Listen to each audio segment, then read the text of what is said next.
It had no active line, no assigned circuit, and no reason to ring after midnight. But a little after 12, it did. When I picked it up, a woman told me there was a bus stopped in smoke near Cross Passage 12. 10 minutes later, a real bus incident locked the east bore in exactly that section of tunnel. That was how I learned CP12 was still being treated like a real place, even though every current map said it wasn't. The first time that phone rang, I honestly thought somebody in testing had patched the wrong circuit. On nights, you stop noticing half the sounds in a tunnel control room. Your brain gets tired of sorting them. Ventilation relays hit with a dull knock through the console. Detector cards click when traffic loops register axles. The printer chatters and spits out narrow strips you tear off and drop in a tray, without reading unless something looks wrong. There's always water somewhere inside the concrete, not enough to hear as a stream, just a thin, running sound that gets into everything. Add fluorescent buzz, computer fans, and the HVAC dragging outside air through the building, and the place feels less like an office than the inside of a machine that never fully powers down. So when a ring cuts through all that, you notice it. Not because it was loud, because it was wrong. 3 clean metallic pulses, a pause, then 3 more. Flat, hard, old-fashioned. Not the incident line, not patrol, not maintenance dispatch. It came from a blue handset mounted under the east wall monitor bank. The one I'd already been told during training was disconnected and waiting on removal. I'd been on nights maybe a week and a half then.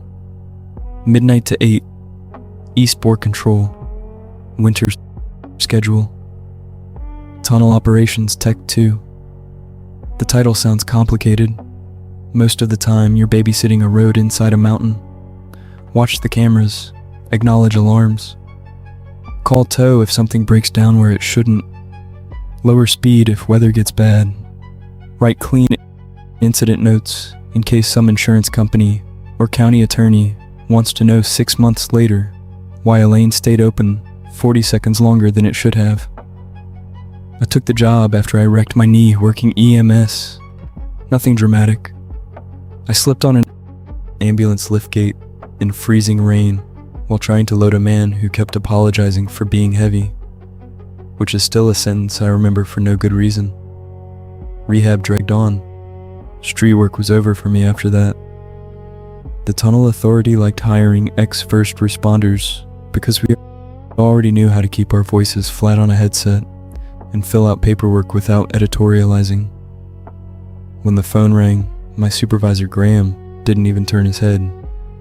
He was sitting at the far end of the console with his reading glasses halfway down his nose, eating almonds out of a paper cup and watching an old fight clip on his personal phone with the sound off. He had one of those faces that always look slept in.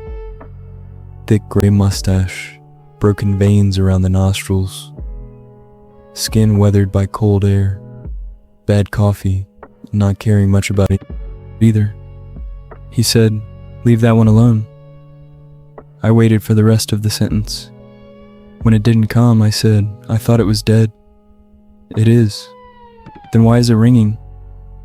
He reached over without hurry, thumbed the mute switch under the cradle, and said, "Because it does that." That was it. People in public works love explanations. Moisture in the conduit, bad grounding, legacy hardware after an upgrade, patch conflict, corrupted asset ID. They always have a reason, even when it's made up. Graham didn't offer one. He just kept chewing and watching his silent boxing match. The display on the old handset lit for a few seconds after the ring stopped. CP12. I only saw it because I was close enough to smell hot dust from the monitor vents. The code sat there, greenish and steady, then cleared. "What's CP12? I asked. "Cross Passage 12. "Why would Cross Passage 12 still have a line if it's disconnected?" He took a breath through his nose, which I later learned meant I was using up his patience. It shouldn't. If it rings after midnight, you ignore it. That bothered me more than the ring itself. The wording. After midnight, not if maintenance was testing. Not if the display faulted. After midnight, like time mattered more than wiring. I let it go because I was new, and because learning a job means accepting that sometimes people hand you rules before they hand you reasons. I'd worked enough agencies to know half of operations is built that way. Don't back the rig into Bay 3 because the door sensor sticks. Don't use the crew room microwave when dispatch is running off the old generator.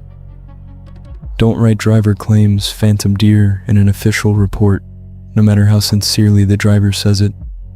Institutions hide their superstitions inside policy. 3 hours later, a silver hatchback scraped the east wall just beyond the emergency recess, nearest cross passage 12. Not a bad wreck. Tire failure, overcorrection, left lane blocked. One shaken driver, one ruined wheel, fluids but no fire. The kind of thing that barely interrupts a night if the weather's decent. I dropped speed through the bore, put a red X over the lane, called patrol, called the tow contractor, logged the start and clearance times, and watched the whole thing play out across 3 cameras and 1 overhead thermal.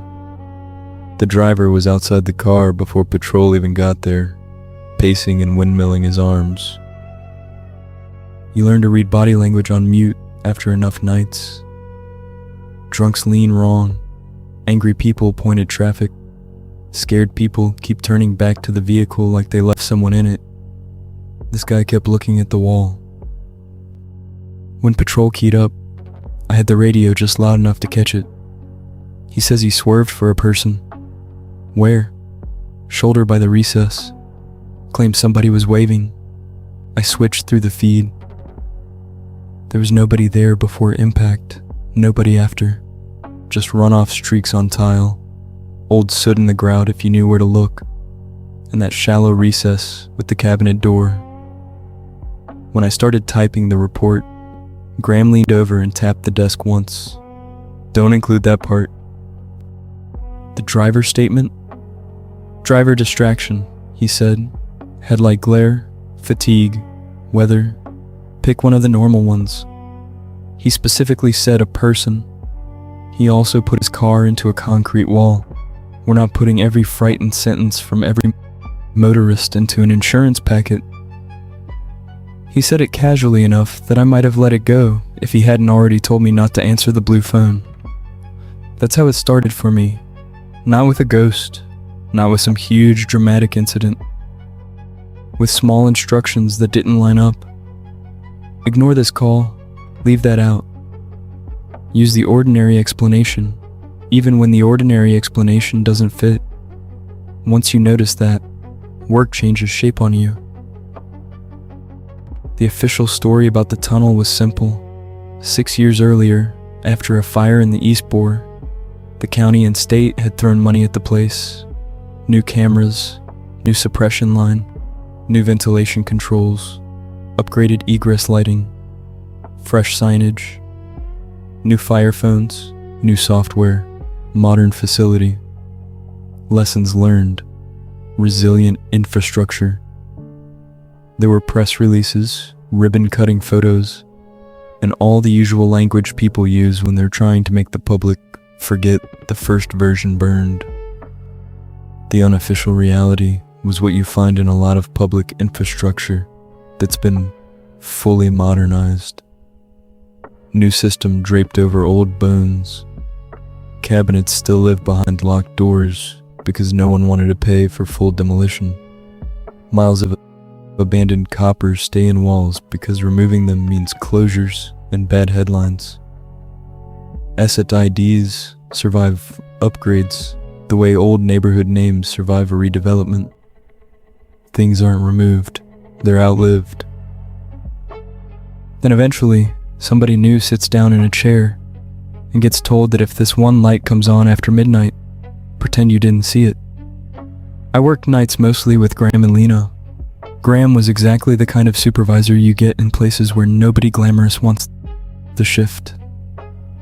Competent, hard to impress, not interested in mentoring. He knew every response checklist by memory and could tell from a glance which detector board was lying to him. He smelled faintly of stale wool and whatever jerky he kept in his locker. And he considered hand lotion a moral failure. Lena was different, mid-30s maybe younger. One of those people who look tired in a clean way, if that makes sense. Hair always damp at the ends in winter because she walked in from the lot instead of waiting for the shuttle. Rain shell hanging on the same chair every night. Cracked fingertips from washing her hands too much. She could read 6 screens at once while eating yogurt with a plastic spoon like she didn't trust herself to look away. I mentioned the blue phone to her one night just before handoff. She'd come in with her cheeks red from the cold and was still unzipping her lunch bag. "What time?" she asked. "A little after midnight." She stopped with one hand inside the bag. "Did you answer?" "No." Her shoulders loosened just enough for me to notice. "Good." That's not really an explanation. It's enough of one. Why midnight? She peeled the foil off a yogurt cup in one motion and looked at the monitor wall instead of me. If the indicator stays lit more than 30 seconds, note an intermittent in maintenance field B and move on. That sounds like a script. It is. Has somebody called from there? She put the spoon in, lifted out the first bite, then set it back down without eating. What comes through that line doesn't help.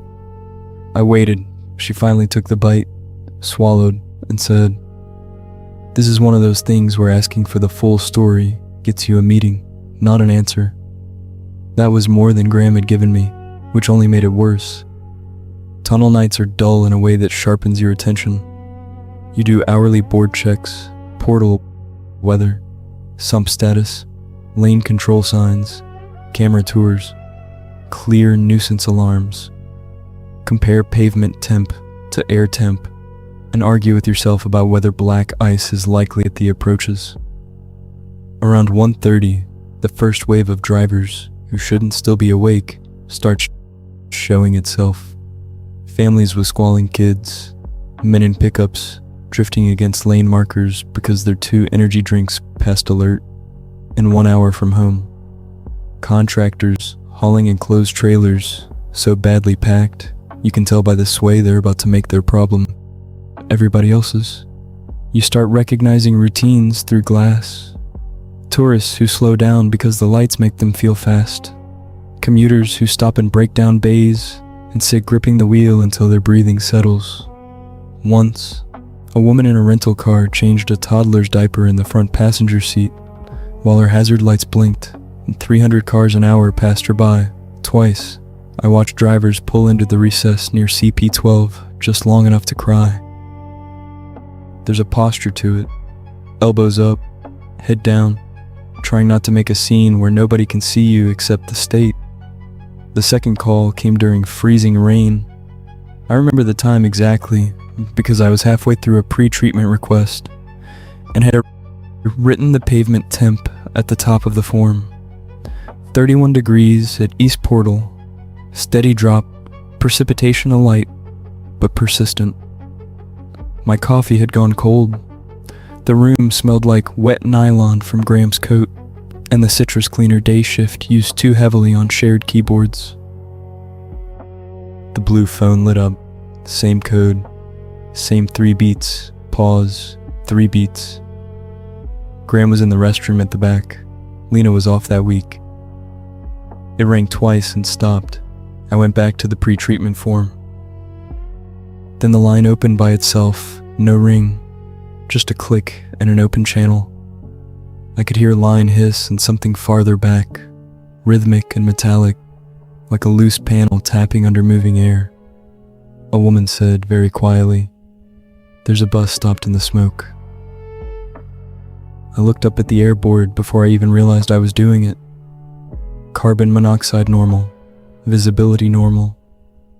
Temperature normal. No fire alarm, no stopped vehicle alarm, no thermal anomaly big enough to matter. The voice said, "You need to close the east side now." The sensible thing would have been to hang up. I know that. But a real emergency sounds like a real emergency, and every job I'd had before that one had trained me to move toward the frightened voice, not away from it. I picked up the handset. "Tunnel control, what's your location?" Crackle. A scrape. Breathing held too carefully. Then she said, "You already know where I am?" Not creepy, not dramatic, just impatient, like I was wasting time with procedure. "How many vehicles?" No answer. Instead, she said, "Don't send the road truck first." Then the line went dead. When Graham came back in and saw the handset in my hand, his whole face changed. I had never seen color leave a person that fast outside an ambulance bay. "Did you answer that?" A woman called in a bus and smoke. "There is no bus." "I know there's no bus on camera." "There is no bus." He took the handset from me, reseated it hard enough to make the plastic snap, and stared at the monitor wall like maybe he could force it to stay ordinary. "What exactly did she say?" I told him. He stood there long enough that I could hear the ventilation change state and the bore, and the rain ticking against the outer glass by the portal cameras. Finally, he said, "If anybody asks, the line self-opened during a relay transient. Listen to yourself." He ignored that. He pulled up cameras around CP12 and scrubbed backward through the feed with clipped, angry motions. Nothing.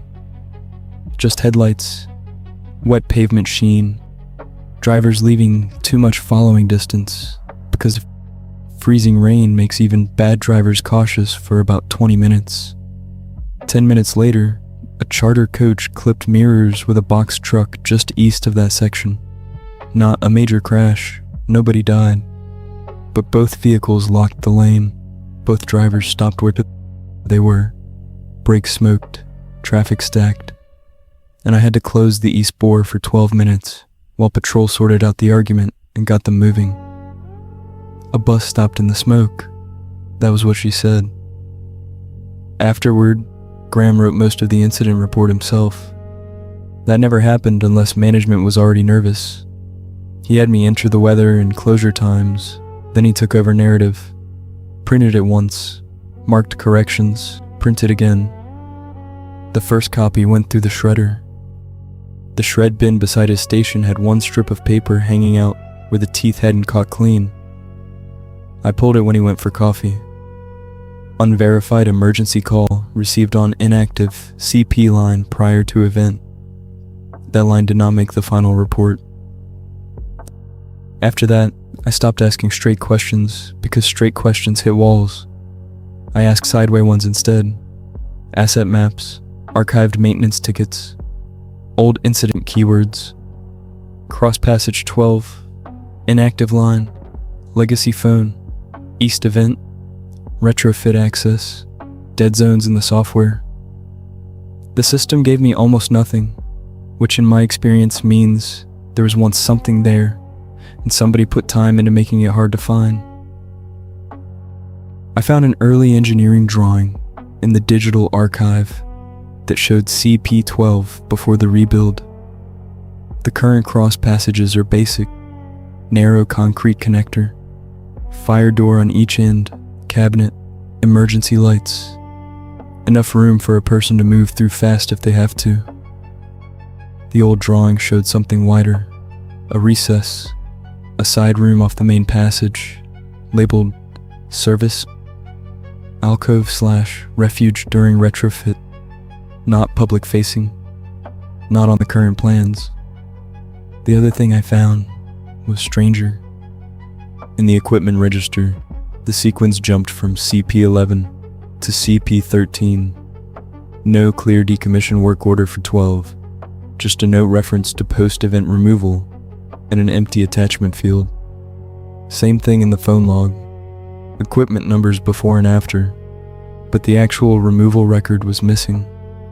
I printed the drawing and took it down to overnight maintenance. Ray was the kind of man you can only picture in coveralls. Heavy shoulders, welding scar through one eyebrow, one eye never fully open from an old flash burn. He always smelled like gear oil, wet canvas, and the inside of a locked shed in winter. He'd worked there long enough that newer staff treated him like part of the structure. He looked at the drawing without touching it at first. "Where'd you get this?" "Archive." "You weren't supposed to." "Story of my month." That got a faint smile out of him, then nothing. He put one thick finger on the side room marked off CP-12. "This used to be a contractor refuge. During the retrofit, tools, air bottles, cable access, not for public use. And during the fire?" He took his time answering. Outside the bay door, sleet skidded sideways under sodium light. Somebody had a portable diesel heater running down the hall, and the exhaust smell kept drifting in. Officially, smoke spread from west of there, through cable trays and draft conditions they hadn't modeled right.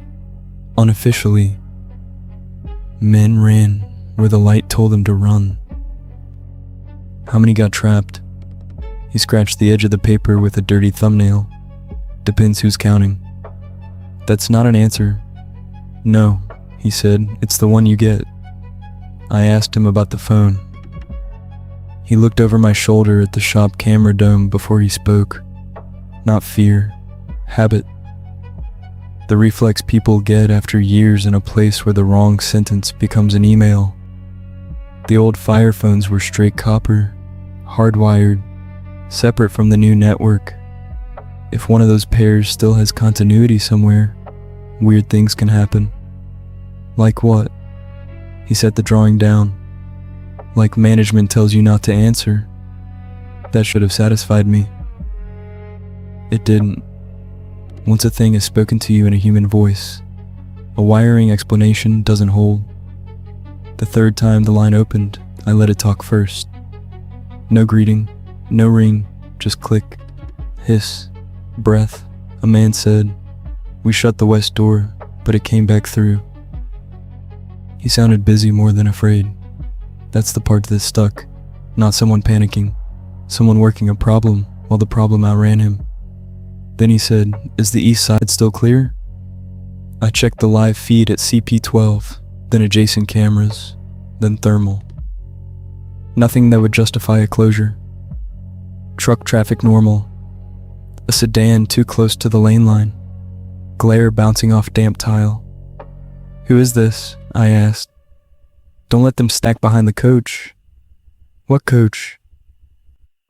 But the line had already filled with a harsh rising roar, like a fan ramping in a concrete cavity, and cut dead. Graham had come in quietly behind me at some point. I only knew because he spoke from too close to my shoulder. "Office, now." He shut the door, which almost never happened on nights. Public agencies love lines of sight. Closed doors after midnight mean either discipline or somebody crying. He didn't sit. You document no verbal content from that handset. None. Not in logs, not on radio, not by email. You do not close this road because of it.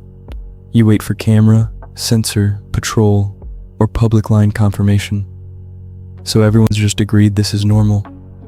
What everyone has agreed, he said slow and careful, is that we do not shut a state route on the basis of a dead circuit. There was a fire here. There was a lawsuit here. There was a federal review here. There was a contract renewal hanging over this place for 2 years. You write the wrong words in the wrong record, and the county gets flayed alive. So that's it. Money. It is always money. He said it with enough flat honesty that I almost respected him for a second. Then he added, "You think you're solving a mystery. You're not. You're standing too close to something people already paid a lot to survive." That line stayed with me because it sounded less like dismissal than warning. After that, I started keeping copies. Nothing dramatic, just things that felt slightly wrong. and would have vanished if I trusted the official version. A draft report before revision, a maintenance ticket about a sealed section door alarm that had cleared before arrival, detector counts that showed a brief vehicle spike with no clean corresponding images, a still frame from a patrol check where the shoulder by CP-12 looked wet with coolant, though no damaged vehicle was found, a photo on my phone of the old drawing before I had to put the printout back. When you stop assuming the record is honest, ordinary documents start reading differently. Not what they say, what they work around. Winter settled in hard after that. Storm shifts in the tunnel have their own feel. The portals breathe white. Drivers come in too fast because they think once they're inside they're safe, then discover the pavement by the drain still slicks over in strips. Tow operators get backed up. Patrol starts speaking in shorter sentences because they're tired.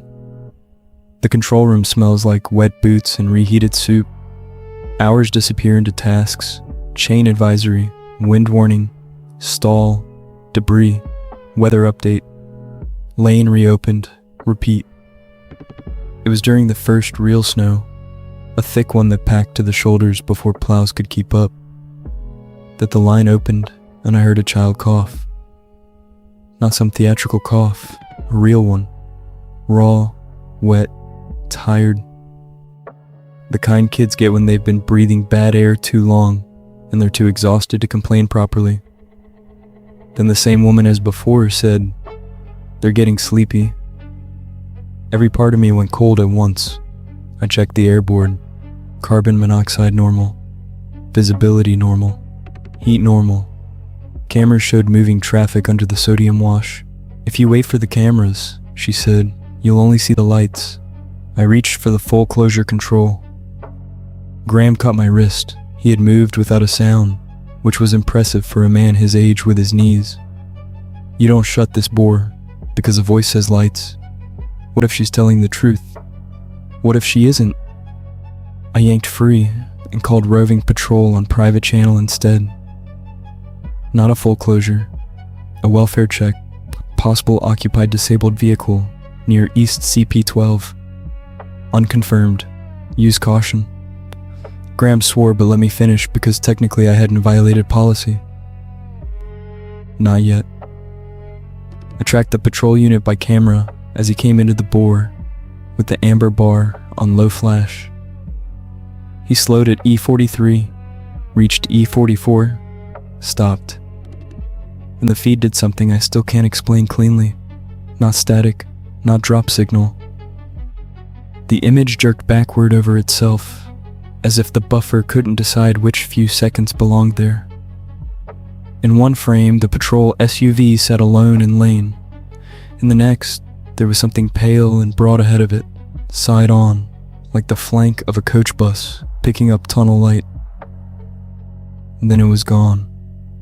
"Control, I've got standby." The officer left his vehicle.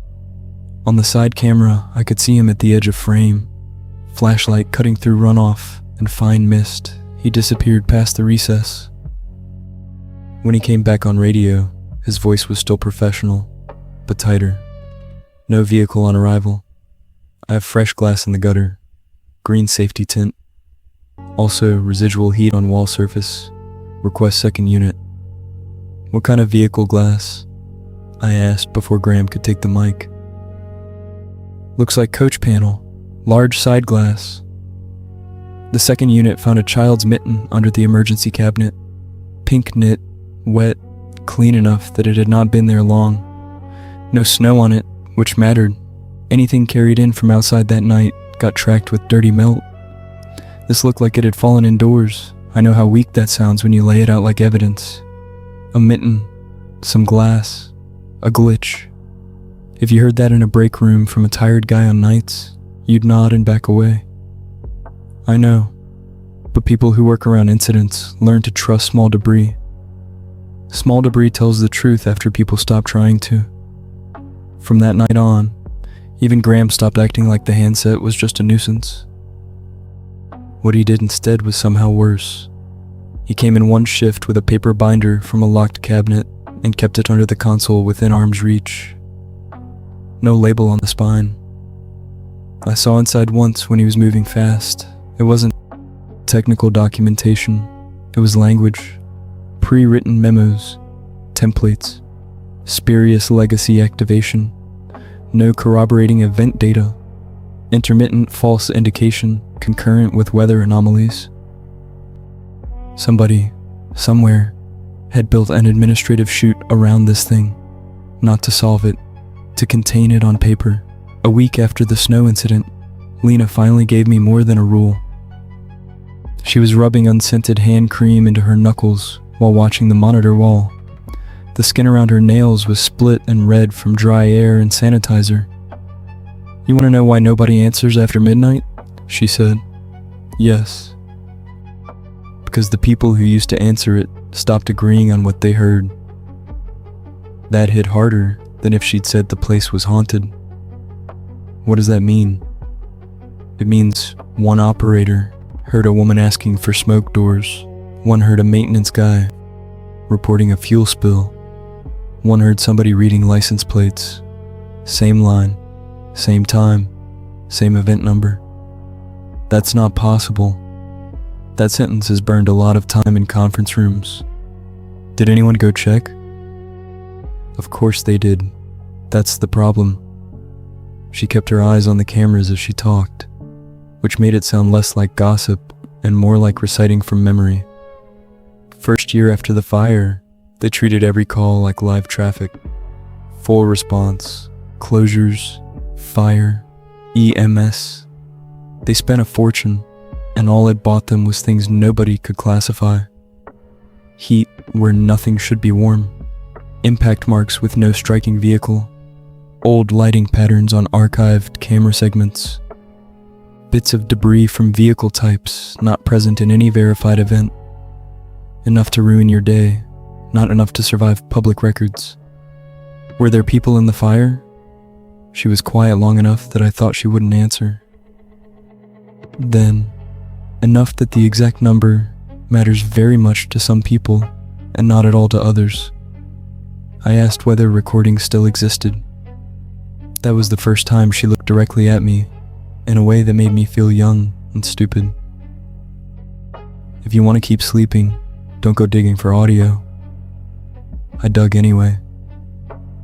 There's a security room off the admin corridor, where media backups used to sit overnight before transfer. The overnight guard liked smoke breaks in his truck because his wife had banned cigarettes from the house after a heart scare. People talk. Night staff know each other's routines because that's how the building works when management goes home. I borrowed headphones and 30 minutes alone with a stack of old incident media from the year after the fire. Most of it was nothing. Dead air, static, operators following procedure into silence, a maintenance tech cursing because he thought he'd been dragged out for a false alarm, an old sergeant asking dispatch whether anybody was messing with him. Then I found one 4 years old with Graham's operator ID attached. Timestamp 211. A male voice I didn't recognize said, "Control, lines open on 12 again." Then Graham answered, younger but unmistakably him.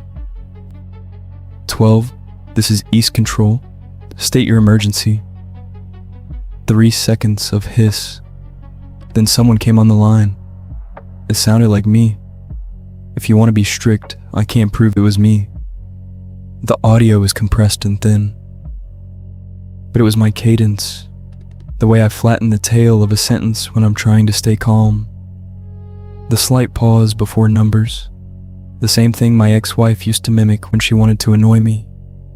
The voice said, "Don't send the road truck first." Same line the woman had given me on my second week. I took the headphones off so fast the cord snagged the chair and dropped it over. After that, I stopped trusting the edges of my own day. Bad sleep will make you superstitious if it goes on long enough. I started hearing tunnel air in apartment vents. I'd catch my reflection in dark windows and for half a beat think someone else was standing at my shoulder. I checked my ID badge twice before entering secure doors. I stopped using the bathroom fan because the pitch of the motor matched one of the ventilation tones from work, and that was enough to ruin a morning. I also kept going in, which is the part I'm least proud of explaining to people. Why stay? Because jobs get under you. Because state benefits don't grow on trees. Because by then, I'd convinced myself that if I just understood the mechanism, it would stop being personal. That's a common mistake. You think knowledge and safety overlap more than they do. The anniversary of the fire came around in sleet. Nobody advertised the date, but the people who'd been there carried it in their posture. Day shift talked lower. Management did more walkthroughs than usual. Graham was meaner to everybody. Ray never came upstairs if he could help it. Outside, the weather was the kind that makes roads treacherous without looking dramatic. Fine ice on black surfaces, wind shoving lightly sideways. Portal pavement, cold enough to punish overconfidence. We already had reduced speed posted and chain restrictions on the approaches. At 1:54, every inactive indicator on the legacy board lit up at once. Not alarms, calls. The blue phone rang. 2 dead icons on the maintenance overlay flashed. The old thermal printer started spitting blank event strips and little curls that slid onto the floor. Across the camera wall, one feed after another flickered into a different version of the tunnel. Same geometry, wrong era. Dimmer sodium lights, different cabinet spacing, darker tile, a stain pattern on the wall I had only ever seen in old incident photos. Traffic was moving through it, or traffic from another night was. I don't have a cleaner sentence for that. Graham said one quiet curse and went for the binder. His hands were shaking enough that he dropped it. The blue line opened on speaker before either of us touched it. There were too many voices. Not screaming. That would have been easier. Just too many people trying hard to stay orderly while the situation kept slipping. Coughing. Someone counting heads. A child crying in short bursts and then trying not to. A man using the tone people use when they're responsible for strangers. Somebody saying, keep low, keep moving. Somebody else saying the door's hot. Then, over all of it, clear as if he were standing at my elbow, I heard myself say, close the east side now. Graham looked at me. I had not spoken. On the detector board, eastbound count jumped 14 vehicles in under 3 seconds. No clean approach sequence on the visible cameras. Then one live feed, E44. Resolved enough to show headlights. Stopped dead in lane, where a second earlier there had been open road. Not entering frame, just there, as if the system had suddenly decided to admit something it had already been trying not to show. I hit full closure, barriers down, portal reds, overhead X signs, message boards, ventilation to incident mode. Every movement drilled into muscle memory long before my brain could argue with itself. Training is a blessing when your mind is losing the plot. Procedure gives your hands work. I dispatched patrol, fire, EMS, maintenance, tow, clear voice, mile marker, sector, unknown smoke condition, multiple stopped vehicles indicated. I did not mention the phone because by then I understood that naming the impossible in the first sentence only delays the response you actually need. Nobody pushed back because the ordinary systems were finally catching up. Stopped vehicle alarms tripped in sequence. Opacity nudged. A heat rise showed near the wall by CP12. Small, then gone, then back. First patrol unit in reported haze with no visible flame. Then he said, "Control, I've got a strong smoke odor." "Not fresh smoke," one of the firefighters later told me. "Not active plastic or fuel. Older than that. Wet, oily, soaked into concrete and heated out." When patrol reached the cross passage area, there was a long pause before the officer keyed up. Control. I have a large passenger vehicle. Graham and I both stared at the screens.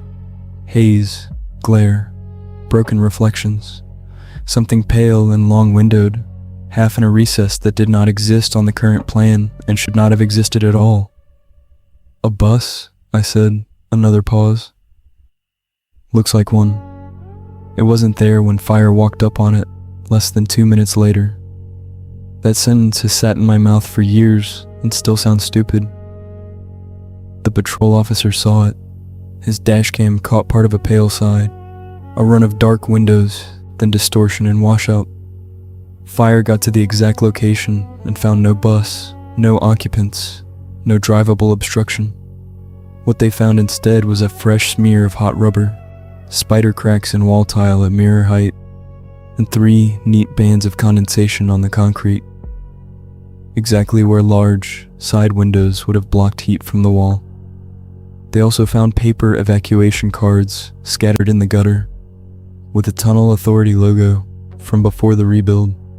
Retired stock, wrong design, wrong color, something out of storage, except the print edges were damp and warm. A medic picked up a grab rail bolt from the shoulder, heavy bus seat hardware, worn smooth by hands, and recently hot enough to fog in the cold air. And beside the emergency cabinet at CP-12, folded once and set down carefully like somebody meant not to lose it, they found a high-visibility road jacket with my old ambulance service patch still sewn inside the lining, and my last name black markered on the tag. I was wearing my jacket in the control room. I checked twice, then a third time because checking twice no longer felt like enough. That was the point where this story stopped being an oddity and turned into an internal matter, which is what organizations call something they intend to bury under process.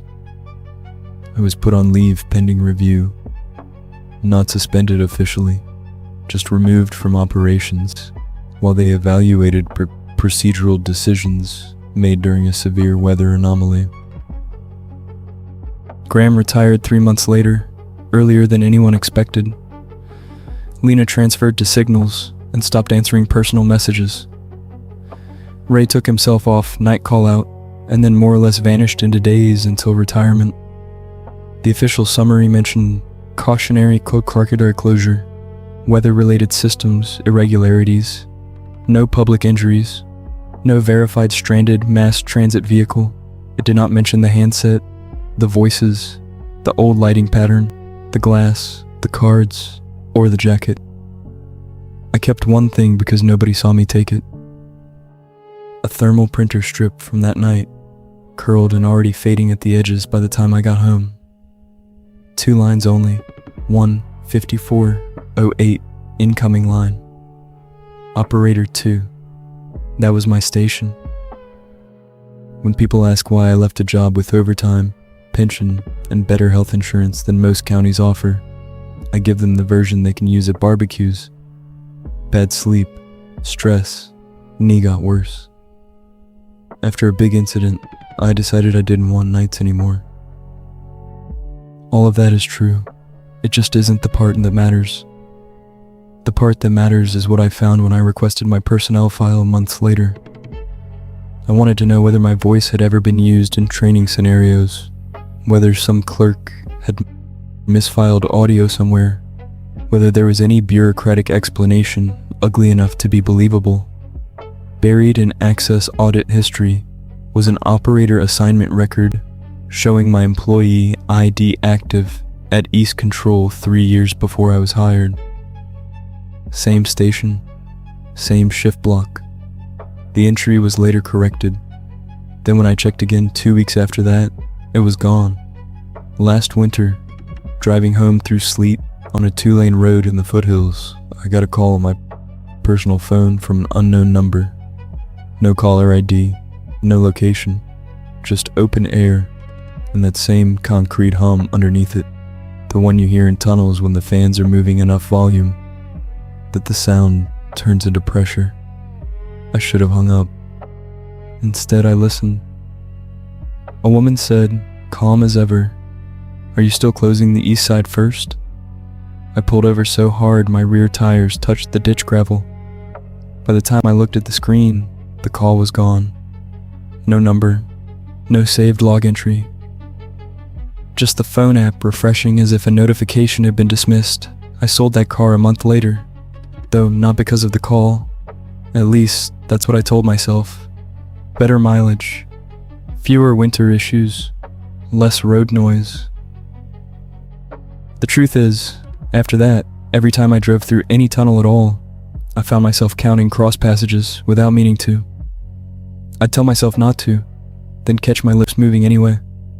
9, 10, 11, 12.